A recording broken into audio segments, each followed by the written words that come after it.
Hi, how you doing? I'm Stephen Lee, and this is System Unfiltered. Retired sergeant from NYPD, did 18 years, whistleblower, and I'm here to bring you, you know, commentary on this video today. Oh, this way, on this video today, and I'm just here to give you my unfiltered opinion about it. Right here, who we have is Michael Moy. He's a retired detective from the NYPD. He's been facing retaliation from the NYPD and racism, discrimination, and he's retired now. So he's doing a show called Chinatown Gang Stories on YouTube, and he did an interview recently. Somebody sent it to me, so I'm here to do a review about it. So let's check out what he has to say. Asians are being targeted more now than ever. I remember like growing up in the 70s and 80s, we were afraid to go out because there were so many gang activities, so many shootings and so much violence out there. But Yeah, he's 1,000% right. I'm sorry I stopped it prematurely, but he's 1,000% right. During the 70s and 80s was a lot of gang activity, was a lot of shootings, a lot of gang recruitment. Also back then, the gangs were Cantonese, Hakka, Twisan speaking. Um, you had the Flying Dragons, White Tigers, BTK was running around, the Tongs and everything like that. Ghost Shadows, Fuching, TO, TB, MMP, AKA, stuff like that. There was a whole bunch of small fraction gangs and bigger gangs too running around. And also back then, you have to remember Chinatown. There's only one real Chinatown, right? Which is one official Chinatown, which is Lower Manhattan. But today we have other Asian communities that are considered Chinatowns. One is in Brooklyn on 8th Avenue, Sunset Park area, and the other one is Flushing, Queens. Back then, there was only one, and it was very consolidated, very condensed. Um, but yeah, I wasn't even allowed to go out to Chinatown back then. Like when my parents went grocery shopping and stuff like that, I had to stay with my mom. I had to stay with my dad. I was small back then. I was like in my preteens maybe. But um, yeah, they were scared that I would get kidnapped or recruited into a gang and start hanging out and stuff like that. So yeah, he's 1,000% right. Let's hear what else you got to say. now I feel more fearful going out. Even like I worry when my kids go out and when my parents go out because they're Asian. Stop Asian hate! Stop Asian hate! Stop Asian. That's saying a lot. To be even more scared to go out now because of Asian hate. Like back then was bad, like really bad. You're afraid to bump into the wrong person or the wrong crowd and stuff like that and get mixed up in something. But for you to be scared more now, that's saying a lot. And I can agree. For my parents to go out and stuff like that, they get randomly attacked now. Before, at least back then, it was like mostly, if you were involved in gangs, then gangs were like, fight each other and stuff like that. And, you were worried about getting caught up in between, like innocent bystanders and stuff like that. But now it's like, it's random attacks on Asians. And hate crime has gone up for Asians. Before, yes, discrimination, hate crimes, always been there, but ever since the pandemic, hate crimes has been on the rise, and it really needs to stop. It really needs to stop. We really need to talk about it. We need to sit down and bridge communities, and we really need to educate each other on each other's cultures and understand each other more. And we'll realize just how much more we are similar. Um, there are anti-blackness in Asian communities based out of fear. But there's also, we have to admit that there are also anti-Asianists in the black communities. That's something we need to sit down and talk about, but that's another time. So Let's see what else he got to say.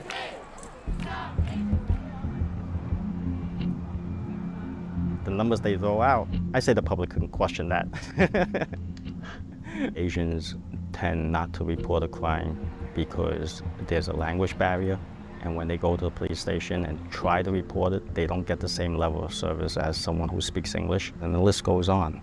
The fear of the unknown, or how they were treated back in their respective country, the distrust in the police officers. Facts.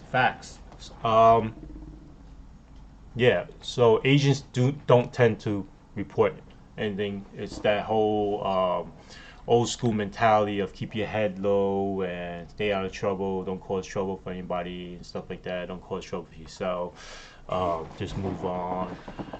But all that comes from discrimination. So back in the day, originally they would report it, but then they don't get the same treatment. They would be discriminated against. And this is like back in the day when Chinese has first came over, and even now, it's like a lot of old school people they just don't want to make report. Sometimes when they get robbed and stuff, they just want their stuff back and then move on with their life. They don't want to cause any trouble for people and stuff like that. They're scared of retaliation. The culture back in the motherland, back then, officers and government officials were corrupt, and for you to make trouble against gangsters or people who rob you who might have connections with the police and stuff like that, it will come back to you and bite you in the butt. So the whole mentality of keeping your head low and not causing any trouble, not to bring attention to yourself, is and was big and still is big. That needs to change, though. We really need to start standing up and start talking for ourselves and speaking out, because now is a different time. We live in the age of the internet, and we can spread word quicker. We can't be silenced as easily, so we definitely need to speak out more. What he was saying about the language barrier, yeah, I understand that the NYPD does have the language line and translating stuff like that, but a lot of times I've seen people mistreated if they didn't have a translator. Uncooperative complainant, they'll mistranslate, mistake the report, take advantage of it, and they wouldn't even know. The complainant wouldn't even know what kind of report that the officer made and stuff like that. So yeah, the whole complaint system is a little flawed. It needs to be fixed. The mistreatment definitely needs to be fixed. And hopefully, we could maybe create like a hotline or a coaching and stuff like that. But that's for another episode also. So I'll teach you guys how to properly do a report and how to interact with the officer when he's taking your report. But that's for another episode. But let's go on. They don't understand the judicial process. They don't want to feel victimized again. That's facts. I was dealing with bullies in the office. I see a lot of racism and unfair treatment going on, even as a police officer working for the New York City Police Department for over 26 years. It's sad to see that we're public servants. We're supposed to be out there to serve the public and treat everyone with respect. Absolutely. If everyone treat everyone as an equal, I think the world would be a much better place. Facts, straight facts. I agree. I mean, he said it right there. There is a lot of discrimination against Asian officers, promotion-wise, detail-wise, details like assignment-wise, and even punishment-wise. Asians are discarded sacrificial lambs sometimes, and even promotions, like it's very hard for Asian officers to be promoted up the ladder and stuff like that. Like, just look at how many Asian chiefs are there. Not that many, compared to the other ratio of it. But yeah, we are being targeted. My dream of policing is that, you know, we just serve the public. We got to remember that we're here for the public and we're here for the community, and you know, we're here to do better for people. You know, we're here to help people, and we can't start seeing them as our enemy. And the people need to gain